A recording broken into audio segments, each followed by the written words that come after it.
कल्पना करो, तुम सदियों तक दुनिया के सबसे शक्तिशाली राष्ट्र पर राज कर रहे हो। दुनिया की कुल संपत्ति का 1/3 तुम्हारे पास है। विदेशी राजा तुमसे व्यापार करने की भीख मांग रहे हैं, और फिर सब कुछ एक पौधे की वजह से ढह जाता है।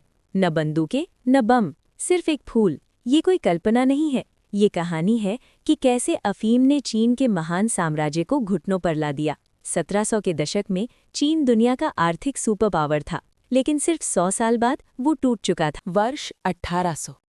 सुबह की पहली किरणें कैंटन बंदरगाह पर फैलती हैं। तुम एक छोटे से कमरे में जागते हो। लकड़ी का कठोर तख्त, उमस भरी गर्मी, नमकीन हवा। तुम कैंटन में हो, वो एकमात्र बंदरगाह जहां विदेशियों को व्यापार की अनुमति है। और इस समय दुनिया में कहीं भी इतनी धनराशि नहीं घूम रही जितनी इस शहर में। इतिहास की किताबें भले कुछ और कहें, लेकिन सच्चाई ये है, चीन पूरी दुनिया के उत्पादन का 1/3 बना रहा था। यूरोप व्यापार के लिए तरस रहा था। चीन का जवाब, हमें तुम्हारी चीजों की जरूरत नहीं। व्यापार सरल था। विदेशी चांदी लाते, चीन चाय, रेशम और पोर्सिलेन देता। लेकिन समस्या बढ़ रही थी। ब्रिटेन की चांदी खत्म होने लगी। उनकी अर्थव्यवस्था दबाव में थी। उन्हें चाहिए था कुछ ऐसा जो चीन खरीदे, कुछ ऐसा जो इस पूरे सिस्टम को बदल दे। और फिर उन्हें मिला समाधान, अफीम। तुम एक साधारण दिखने वाले भवन में प्रवेश करते हो। अंदर धुआं, गाढ़ा मीठा दम घोटने वाला धुआं। लकड़ी के प्लेटफॉर्म पर लोग लेटे हैं, अमीर अधिकारी, धनी व्यापारी।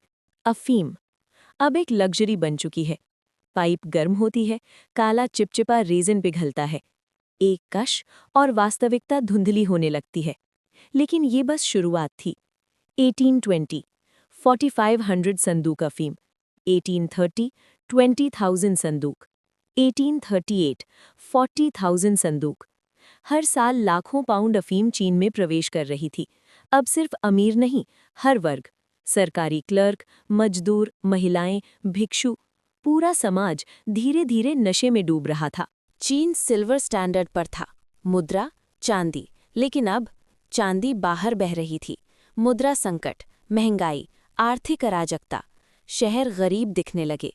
व्यापार चल रहा था, लेकिन समृद्धि गायब थी। चांदी जा रही थी, कुछ भी वापस नहीं आ रहा था।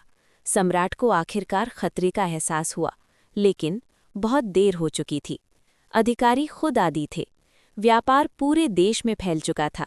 विदेशी व्यापारी अमीर बन रहे थे और चीन कमजोर। अगला चरण आने वाला था, दमन, टकराव, युद्ध, अफीम युद्ध। हजारों संदूक अफीम, ब्रिटिश गोदामों से जब्त लगभग 20,000 से अधिक संदूक। कल्पना करो, दुनिया का सबसे बड़ा ड्रग स्टॉकपाइल। और लिंजेशू ने क्या किया? उसे नष्ट कर दिया, सार्वजनिक रूप से। अफीम को छूने और नमक के साथ मिलाया गया और समुद्र में बहा दिया गया। ये सिर्फ एक जब्ती नहीं थी, ये ब्रिटेन के मुनाफे पर सीधा हमला था। लंदन में क्रोध, ये व्यापार नहीं था, ये अरबों का साम्राज्य था। ब्रिटिश व्यापारी चिल्लाए, हमारा माल नष्ट कर दिया गया, हमारा अपमान किया गया। ब्रिटिश सरकार ने फैसला लिया, यह अब ड्रग्स का मामला नहीं था, यह सम्मान का मामला था। और फिर युद्ध की तैयारी शुरू हुई। 1840 ब्रिटिश युद्धपोत चीन के तट पर दिखाई दिए। आधुनिक तोपें, आधुनिक जहाज, औद्योगिक क्रांति की ताकत। और दूसरी तरफ पुरानी चीनी नौसेना, पुरानी रणनीतियाँ, पुरानी तकनीक। ये युद्ध नहीं था, ये टकराव था। दो युगों का। ब्रिटिश तोपों ने चीनी जहाज़ों को चीर दिया, किले ध्वस्त हुए, बंदरगाह गिर गए। चीनी सेना तकनीकी रूप से पिछड़ी हुई। साम्राज्य जिसने सदियों तक दुनिया को नज़रअंदाज किया, अब आधुनिक युद्ध मशीन के सामने असहाय था। 1842 नानकिंग की संधि, चीन की हार। हांगकांग ब्रिटेन को सौंपा गया। विशाल हरजाना, विदेशी शक्तियों के लिए खुले बंदरगाह। यह सिर्फ एक संधि नहीं थी, ये शुरुआत थी अपमान की सदी की। अब चीन बदल चुका था। विदेशी शक्तियां अंदर आ चुकी थीं। आर्थिक नियंत्रण, राजनीतिक हस्तक्षेप, आंतरिक विद्रोह। साम्राज्य धीरे धीरे टूटने लगा। और यह सब शुरू हुआ था न बंदूक से, न सेना से, सिर्फ एक पौधे से, अफीम। नानकिंग की संधि के बाद चीन वही देश नहीं रहा। बंदरगाह खुल चुके थे, विदेशी शक्तियां अंदर आ चुकी थीं।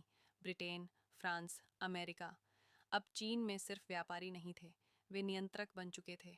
शहरों में विदेशी कानून, विदेशी सैनिक, विदेशी झंडे, सदियों पुराना साम्राज्य अब अपने ही घर में कमज़ोर। देश के भीतर अराजकता फैलने लगी। आर्थिक संकट, महंगाई, बेरोजगारी। जनता का गुस्सा बढ़ने लगा और फिर एक विस्फोट। इतिहास के सबसे घातक गृह युद्धों में से एक, ताइपिंग विद्रोह 1850। एक व्यक्ति जिसने खुद को यीशु का भाई घोषित किया, होंग शूचुआन। लाखों लोग उसके पीछे खड़े हो गए। विद्रोह भड़क उठा, शहर जले, सेनाएं टकराईं। मृत्यु का आंकड़ा करीब 2 से 3 करोड़ लोग। कल्पना करो, एक पूरा राष्ट्र खून में डूबा हुआ।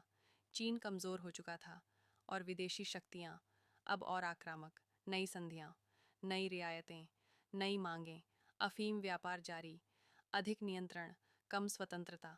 साम्राज्य धीरे धीरे टुकड़ों में बंट रहा था। सम्राट अभी भी सिंहासन पर था, महल अभी भी भव्य थे, लेकिन वास्तविकता शक्ति गायब थी। निर्णय विदेशी दबाव में, अर्थव्यवस्था अस्थिर, जनता असंतुष्ट। साम्राज्य जीवित था पर भीतर से मृत। 1900 विदेशी प्रभाव के खिलाफ जनता का विस्फोट। बॉक्सर विद्रोह, नारा स्पष्ट था, विदेशियों को बाहर करो। लेकिन परिणाम, 8 राष्ट्रों की संयुक्त सेना, बीजिंग पर हमला, फिर से हार, फिर से अपमान। 1911 किंग राजवंश का अंत, 2000 साल पुरानी शाही व्यवस्था समाप्त। साम्राज्य गिर चुका था, राजा चला गया, सिंहासन खाली, एक युग समाप्त। इतिहास का सबसे शक्तिशाली साम्राज्य, दुनिया का आर्थिक सुपर पावर, विदेशी राजाओं का सपना, और अंत नशा, व्यापार असंतुलन, तकनीकी पिछड़ापन और एक पौधा, अफीम। इतिहास हमें यही सिखाता है, सभ्यताएं हमेशा युद्ध से नहीं गिरती। कभी कभी वे धीरे धीरे खुद को नष्ट करती हैं,